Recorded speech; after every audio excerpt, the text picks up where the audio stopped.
রমজান মাসে গ্রাম জুড়ে হাহাকার। হরিহরপাড়ায় বিধ্বংসী আগুনে পুড়ে গেল পরপর 4টি বাড়ি। আগুনে সব হারিয়ে দিশেহারা চারটি পরিবারের সদস্যরা। জানা গেছে মঙ্গলবার বেলা 10টা নাগাদ হরিহরপাড়া থানার তর্তিপুর মধ্যপাড়া এলাকায় অগ্নিকাণ্ডের ঘটনা ঘটে। এদিন সকালে প্রথমে আগুন লাগে আব্দুস সাদেকের বাড়িতে, সেই আগুন ছড়িয়ে পড়ে আশেপাশের বাড়িগুলিতেও। এই তো পাশের বাড়িতে আগুন ধরেছিল, দিয়ে তারপর এসে দেখছি যে তামান 3খান ঘরই আগুন ধরে গেছে, আমার ঘরও আগুন ধরে গেছে। লেপ কাঁথা বালিশ যা যা ছিল সব পুড়ে গেছে। তারপর হচ্ছে মুরগি, তারপর হচ্ছে কাপড় চুপড় যা ছিল সব পুড়ে গেছে।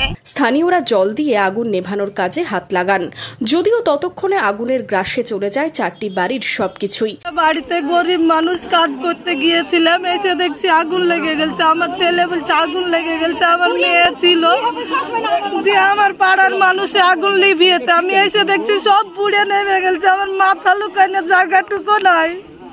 আমার 3টে ছেলে, আমার শাশুড়ি, আমরা কিছুই নাই আমাদের ঘরে।